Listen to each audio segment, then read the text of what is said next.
வெளியூர் பயணமா? ரிசர்வேஷன் கிடைக்கலையா? படிக்கட்டு ஏறி இறங்க ரொம்ப சிரமமா இருக்கா? டிராப் டாக்ஸி புக் பண்ணுங்க. ஒரு வழி கட்டணம் மட்டுமே. டிராப் டாக்ஸி, எங்கும் எப்போதும். எனது திருச்சி நாடாளுமன்ற தொகுதியில் சென்னை திருச்சி தேசிய நெடுஞ்சாலையில் மன்னார்புரம் பகுதியில் இங்கே பயணியர் பேருந்து நிழற்கூடம் கிடையாது, இதுவரை கிடையாது. இதனால் இப்பகுதி மக்கள் நூற்றுக்கணக்கில் காலை வேளைகளிலும் மாலை வேளைகளிலும், வெயில் காலங்கள் வெயிலிலும், மழை காலங்கள் மழையிலும் நனைந்து அவதிக்குள்ளாயினர். இதை உங்களை போன்ற ஊடகங்கள், பத்திரிகையாளர்கள் பலமுறை அதை ஒரு செய்தியாக கொண்டு வந்ததன் பட்சத்தில் என் கவனத்துக்கு வந்ததுக்கு பிறகு உடனடியாக இப்பகுதியில் நாம் பேருந்து நிழற்கூடம், பஸ் ஸ்டாப் அமைக்க வேண்டும் என்று நினைத்து, இந்த தேசிய நெடுஞ்சாலையில் இங்கே இருக்கிறதுனால என்னன்னா, தேசிய நெடுஞ்சாலைத்துறை நகாய்கிட்ட இருந்து நம்ம முதல்ல ஒப்புதல் வாங்கணும். அது ஒரு சேலஞ்ச் இருக்கு. ஆனால் அவங்களுடைய விதிக்குட்பட்டு இங்கே இடத்த ஒதுக்கி அவங்க கொடுக்கணும். அவங்க அதுக்கப்புறம் நம்முடைய திருச்சி மாநகராட்சி கார்பரேஷன் அவங்ககிட்ட இருந்து நம்ம ஒப்புதல் வாங்கணும். இந்த ரெண்டு துறை, திருச்சி கார்பரேஷன், திருச்சி மாநகராட்சி மற்றும் தேசிய நெடுஞ்சாலைத்துறை நகாய், ரெண்டு துறையும் நம்ம ஒருங்கிணைச்சு இந்த இடத்துல இந்த பகுதியில் ஒரு சரியான இடத்த கண்டுபிடிச்சு அதுக்கு உண்டான ஒப்புதலை வாங்கி அதுக்கப்புறம் இங்கே பேருந்து நிலையம் நிழற்கூடம் அமைக்கணும்னு சொல்லிட்டு தொடர்ந்து கிட்டத்தட்ட சென்ற வருடம் செப்டம்பர் மாதத்திலிருந்து முயற்சி எடுத்துட்டு இருந்த பலமுறை இந்த இடத்திற்கு கள ஆய்வு செய்து இங்கே நம்முடைய மாநகராட்சி ஆணையர் அவங்களுடைய அலுவலகத்திலிருந்து சரி, தேசிய நெடுஞ்சாலைத்துறை அதிகாரி அவங்களுடைய அலுவலகத்திலிருந்து அதிகாரிகளை வரவழைச்சு இதுக்குண்டான இடத்தை தேர்வு செஞ்சு ஸ்பாட் சர்வே பண்ணி அதுக்கப்புறம் ரெண்டு துறைகிட்ட இருந்து ஒருங்கிணைச்சு கடைசி அவங்ககிட்ட இருந்து ஒப்புதல் வாங்கி, ரெண்டு துறை ஒப்புதல் வாங்கி என்னுடைய நாடாளுமன்ற மேம்பாட்டு நிதியிலிருந்து கிட்டத்தட்ட 60 லட்சம் ரூபாய் செலவில் இங்கே பேருந்து நிறுத்துமிட பஸ் ஸ்டாப் இங்கே நம்ம இன்னைக்கு அடிக்கல் நாட்டி இருக்கிறோம். இது பஸ் ஸ்டாப்னு சொல்றத விட அதாவது பஸ் ஸ்டாண்ட் கூட அதாவது என்னன்னா, கிட்டத்தட்ட நீங்களே இப்போ பார்க்குறீங்க, கிட்டத்தட்ட 100 பேர் அங்கே ஆண்கள் பெண்கள் இன்னைக்கு பேருந்துக்காண்டி காத்துட்டு இருக்கிறாங்க. அதே நேரம் காலை நேரங்களில் மாலை நேரங்களில் கிட்டத்தட்ட 200 பேரோட நான் பார்த்து, நானே பல முறை இந்த இடத்துல போகும்போது இங்கே இருக்கிற ஜனங்களை நான் பார்த்துருக்கிறேன். வெயில் காலங்களில் வெயிலையும் சரி, மழை காலங்களில் மழையில் ஒதுங்குறத நான் பார்த்துருக்கிறேன். நான் இது ரொம்ப அத்தியாவசியமான ஒரு பேருந்து நிறுத்தம். இது இன்னைக்கு அடிக்கல் நாட்டியிருக்கேன்னா அதுக்கு முதல் காரணம் யாரை சொல்லணும்னா, பத்திரிகையாளர்கள், ஊடகவியாளர்கள், நீங்க தான் அதுக்கு காரணம். ஏன்னா நான் ஏதாவது ஒரு பத்திரிகையோ இல்லாட்டி நான் ஊடகத்தில் நம்ம சொல்லாம விட்டுறக்கூடாது.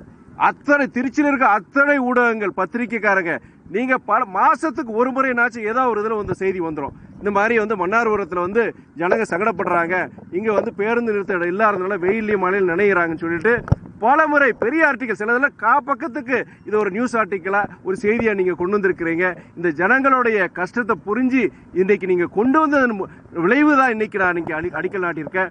முதல்ல திருச்சியை சார்ந்த பத்திரிகையாளர், ஊடகவியாளர்கள் உங்க அனைவருக்கும் திருச்சி மக்கள் சார்பாக என்னுடைய நன்றியை நான் தெரிவிச்சுக்கிறேன். நான் பல நேரங்கள் நான் சொல்லியிருக்கிறேன். நான் எனக்கு என்னன்னா, இங்கே திருச்சியில் பல இங்கே ரயில்வே துறையாகட்டும், இல்லாட்டி விமான போக்குவரத்து துறையாகட்டும், இல்லாட்டி இங்கே சாலை போக்குவரத்து இருக்கட்டும், என்னென்ன பிரச்சனைகள் மக்கள் தேவைங்கிறது உங்களை போன்ற பத்திரிகைகள், ஊடகவியலாளர் வச்சு தான் நான் தெரிஞ்சுக்கிறேன். நான் கட்சிக்காரன் கூட அப்பப்போ சத்தம் போடுவேன். நான் ஏன் நீங்க இது முக்கியமான விஷயம் ஏன் நீங்க சொல்லலை? கிட்டத்தட்ட ஒன்றரை வருஷத்துக்கு மேலே ஆகி போச்சு நான் எம்பி ஆகி. இது எத்தனை வருஷமா இந்த ஜனங்க சங்கடப்பட்டு பல முறை என்னுடைய கட்சிக்காரன் கூட நான் வருத்தப்பட்டிருக்கிறேன்.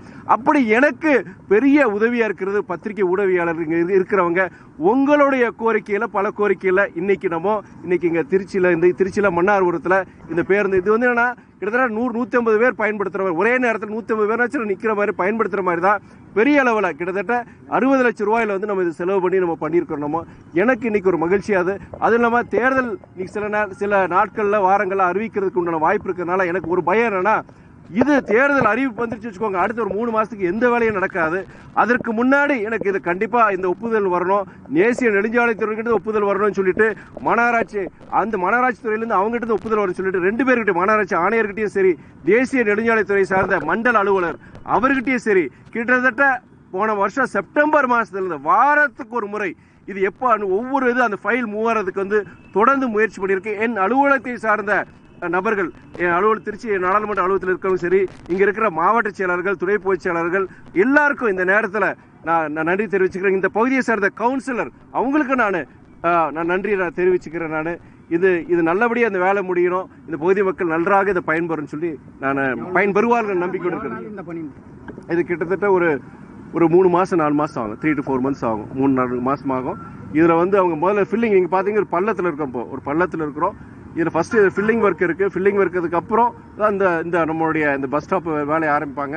எப்படி எனக்கு என்னன்னா ஒரு 3-4 மாதங்கள், இஃப் ஐம் ரைட், எத்தனை மாதங்கள் சொல்லியிருக்கிறாங்க? 4 months, கரெக்ட். 4 மாதத்தில் முடிச்சலான்னு சொல்லியிருக்கிறாங்க. நானும் எதையும் நான் விடுறது கிடையாது. அது எது இருந்தாலும், எந்த ஒரு வேலையாக இருந்தாலும் சரி, ஒரு எத்தனை நாட்கள் அதை முடிக்க போகிறாங்கன்னு சொல்லிட்டு ஒரு ஸ்டேட்டஸ் ஷெடியூல் மாதிரி வச்சுட்டு எங்கள் அலுவலகத்தில் பல நீங்கள் ரயில்வே துறையாக இருந்தாலும் சரி, இதை நான் ஃபாலோ பண்ணிட்டு தான் இருக்கும். இதையும் நாங்கள் ஃபாலோ பண்ணுவோம். கண்டிப்பாக 4 மாதங்களில் கண்டிப்பாக இது மக்களுடைய பயன்பாட்டுக்கு வருங்கிற இந்த நேரத்தில் சொல்லிக்கிறேன்.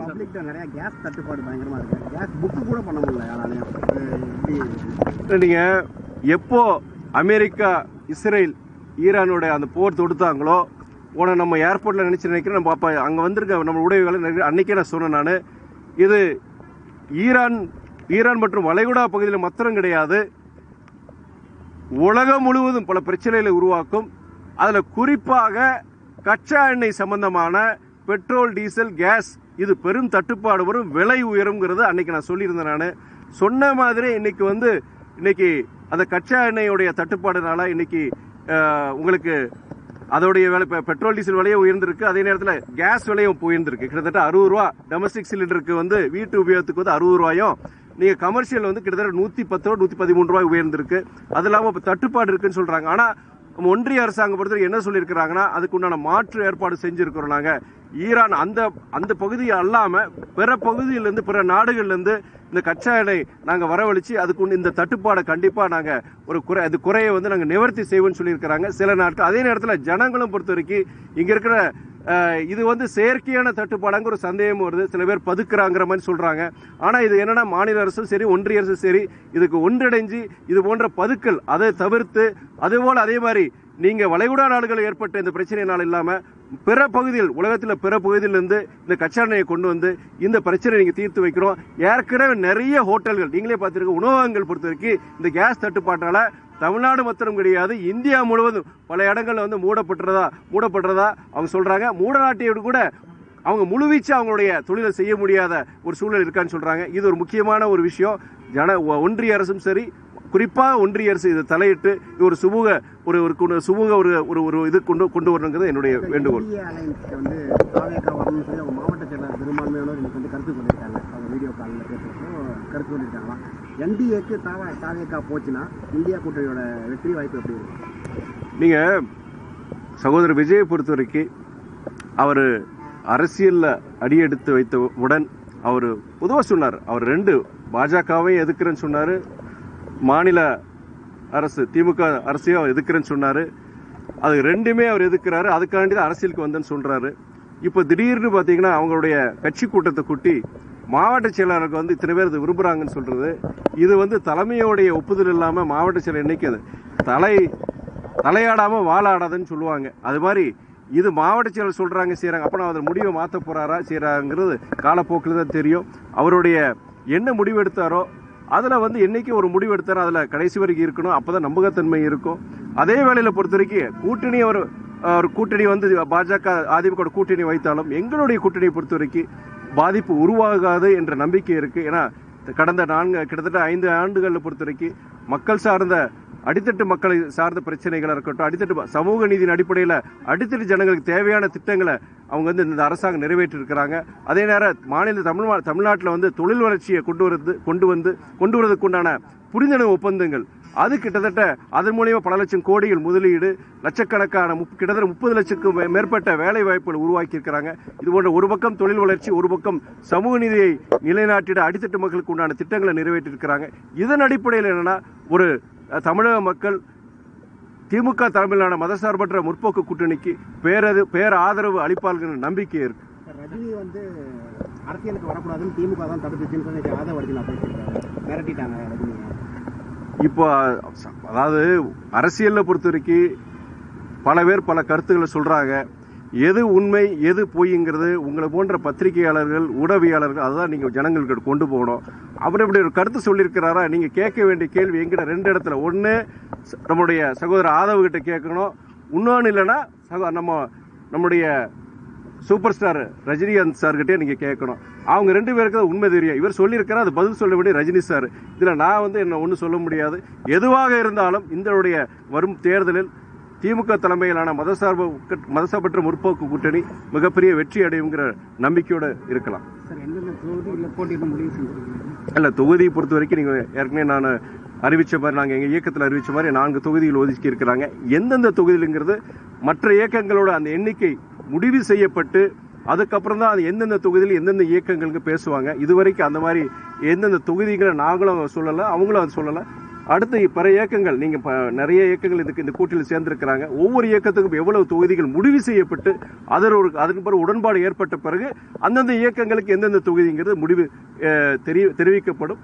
நீங்க உங்களுடைய பத்திரிகைகளுக்கு கண்டிப்பா நான் தெரிஞ்சுப்பட்ட சொல்றேன். இல்லை, நீங்க திருச்சி நாடாளுமன்ற தொகுதியில ஏதாவது ஒரு தொகுதி கிடைச்சா எனக்கு சந்தோஷம்தான். கூடுதலா எனக்கு என்னன்னா மக்களுக்கு திருச்சி என்னுடைய தொகுதி மக்களுக்கு செய்யக்கூடிய ஒரு வாய்ப்பு எனக்கு கிடைக்கும். அதன் அடிப்படையில் என்னன்னா நாங்க தொகுதி கேட்கறது என்னன்னா அதன் அடிப்படையில் எனக்கு ஆசை. அந்த ஆசை ஒரு நல்ல நமக்கு ஒரு தொகுதி கிடைச்சானா இன்னும் நிறைய சிறப்பாக நம்ம செயல்பட முடியுங்கிறது. அது கண்டிப்பா அந்த ஆசை எனக்கு மாத்திரம் கிடையாது, இங்க இருக்கிற எங்களுடைய மறுமலர்ச்சி திமுக இருக்கிற அத்தனை தோழர்களுக்கும் உண்டு, பத்திரிகையாளர்களை உங்களுக்கு உண்டு, திருச்சி மக்களாகிய அனைவருக்கும் அதிமுகவுக்கு ஒரு இடம் ஒதுக்கப்பட்டால் அது திருச்சி மக்களுக்கு பயன்படும்ங்கிற அந்த ஆசை மக்களுக்கும் இருக்கு.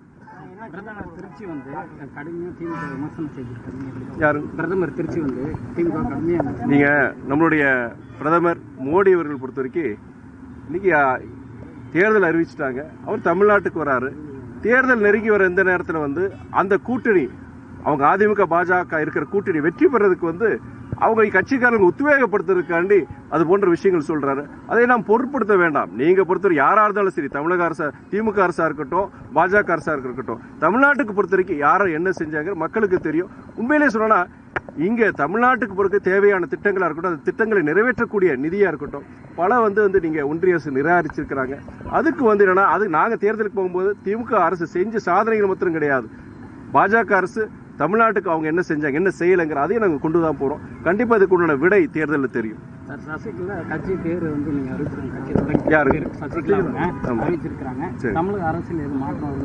நீங்க சசிகலா அம்மையார் பொறுத்த வரைக்கும் அவங்க இயக்கம் ஆரம்பிச்சிருக்காங்கன்னு இப்ப நீங்க சொல்றீங்க. எங்களோட மறுமலர்ச்சி திமுக சார்பு எங்களுடைய வாழ்த்துக்களை தெரிவிச்சுக்கிறோம். அவங்கள பொறுத்த வரைக்கும் அவங்களுடைய அரசியல், அவங்களுடைய இயக்கமும் சரி சிறப்பாக செயல்பட வேண்டும் என்கிற என்னோட வாழ்த்துக்களை நான் தெரிவிச்சுக்கிறேன்.